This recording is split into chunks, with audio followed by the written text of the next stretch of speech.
भगवद गीता के इन उपदेशों में छिपा है सुखी जीवन का सार। दोस्तों, आज के इस वीडियो में आपका बहुत बहुत स्वागत है।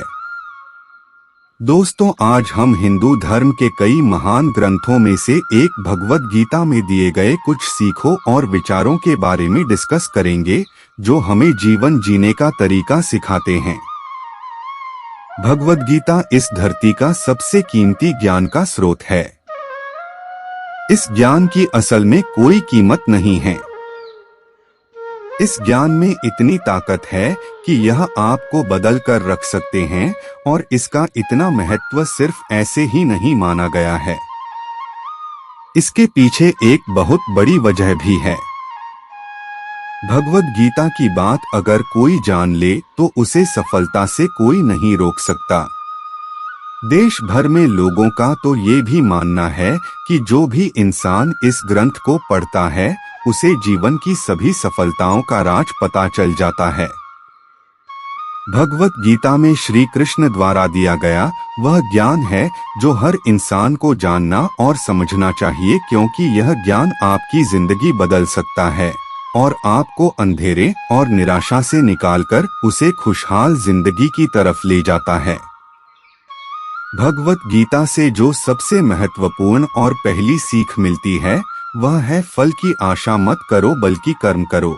दोस्तों, भगवद गीता में भगवान श्री कृष्ण अर्जुन को समझाते हैं कि हे अर्जुन, इस संसार के सभी मनुष्य को, सभी प्राणियों को हमेशा कर्म करते रहना चाहिए और फल की आशा कभी नहीं करनी चाहिए, क्योंकि फल की प्राप्ति उसके हाथ में नहीं होती, लेकिन कर्म उसके हाथ में होता है। और जो व्यक्ति समर्पण भाव से अपना कर्म करता है, उसे पर देने के लिए तो मैं तो बैठा हुआ हूँ, इसलिए हमेशा कर्म करते जाओ, फल की उम्मीद ना करें, क्योंकि कल की उम्मीद करने से आप अपने कर्म से ध्यान नहीं दे पाएंगे।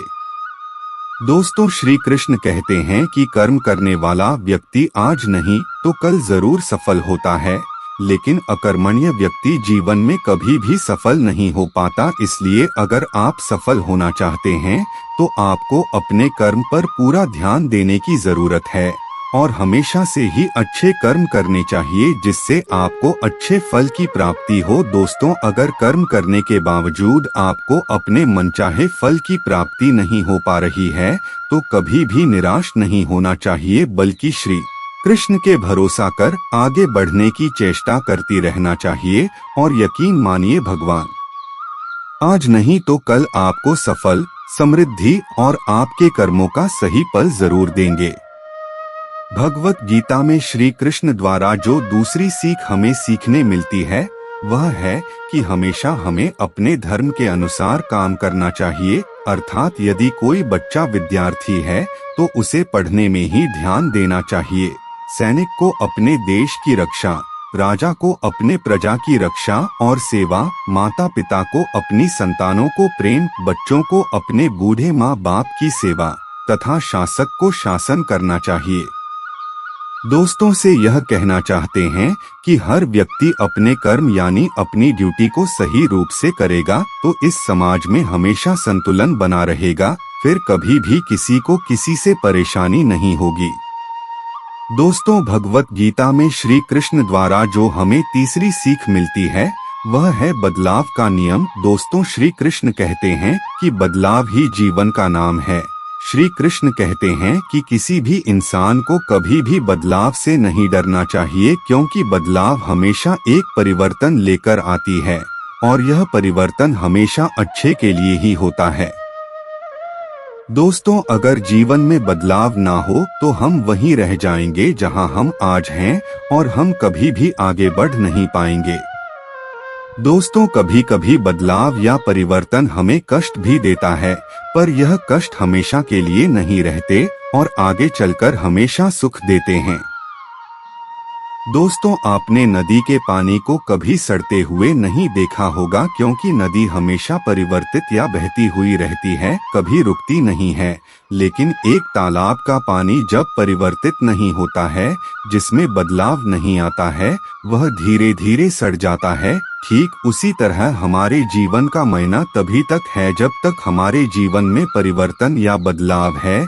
जिस दिन हमारे जीवन का बदलाव रुक जाएगा, हम उस दिन नष्ट हो जाएंगे। दोस्तों, श्री कृष्ण द्वारा जो भगवत गीता में हमें चौथी सीख मिलती है, वह है अहंकार से दूर रहना। दोस्तों, श्री कृष्ण गीता में कहते हैं कि हर मनुष्य को हमेशा अहंकार और खुद से दूर रहना चाहिए, क्योंकि अहंकार और क्रोध किसी भी मनुष्य के दिमाग को उसी तरह खा लेता है जिस प्रकार लकड़ी में लगा हुआ दीमक।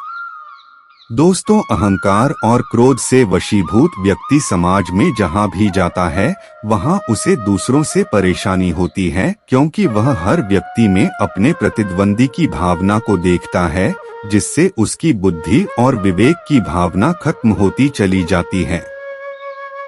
भगवत गीता में कहा गया कि हर व्यक्ति को आत्ममंथन करना चाहिए, क्योंकि आत्ममंथन अहंकार को खत्म कर देती है। दोस्तों, श्री कृष्ण कहते हैं कि अहंकार व्यक्ति को अज्ञानता की तरफ ले जाती है, इसलिए जीवन में सफलता चाहने वाले व्यक्ति को हमेशा अहंकार और घमंड से दूर रहना चाहिए। दोस्तों, भगवत गीता में जो है पांचवी सीख मिलती है, वह है कि मनुष्य के विचार ही मनुष्य का निर्माण करते हैं। दोस्तों, भगवान श्री कृष्ण कहते हैं कि मनुष्य के निर्माण उसके विचारों से ही होता है, और मनुष्य जैसा सोचता है वैसा ही बन जाता है। इसलिए हर मनुष्य को हमेशा सकारात्मक और अच्छे सोचों के साथ ही अपने जीवन बिताना चाहिए। दोस्तों, अगर आपके मन में अच्छे विचार होंगे तो आपका जीवन भी अच्छा होगा, लेकिन अगर आपके मन में बुरे विचार होंगे तो आपके जीवन में बुराई की स्थिति बन सकती है। दोस्तों, श्री कृष्ण कहते हैं कि यदि हम अपने को बलवान बनना चाहते हैं तो हमें अपने मन में यह जरूर सोचना चाहिए कि हम बलवान हैं, क्योंकि बलवान होने की सोच ही हमें बलवान बना सकती है।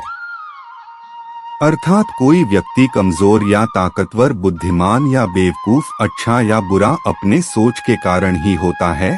अगर हम अपनी सोच को बदलने तो यह दुनिया ही बदल जाएगी। भगवत गीता से हमें जो छठवीं सीख मिलती है, वह अपने मन को नियंत्रण में रखना। दोस्तों, भगवत गीता में मन को बहुत ही ज्यादा महत्व दिया गया है, इसलिए भगवान कृष्ण द्वारा हर मनुष्य को अपने मन को नियंत्रण में रखने की बात कही गई है। दोस्तों, मन ही हमारे सारे दुख और सुखों का कारक होता है, इसलिए हम अपने मन को नियंत्रण में कर अपने सुख और दुख पर विजय प्राप्त कर सकते हैं।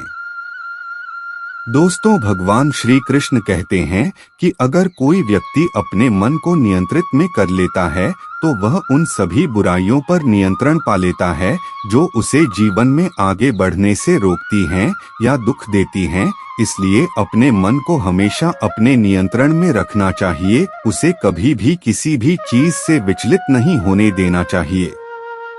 भगवत गीता और श्री कृष्ण से सातवीं सीख मिलती है कि आलस्य, कायरता और डर मनुष्य की सफलता के दुश्मन हैं। दोस्त, श्री कृष्ण कहते हैं कि आलस्य, डर और कायरता मनुष्य के वह दुश्मन है जो उसे सफल होने से रोकते हैं।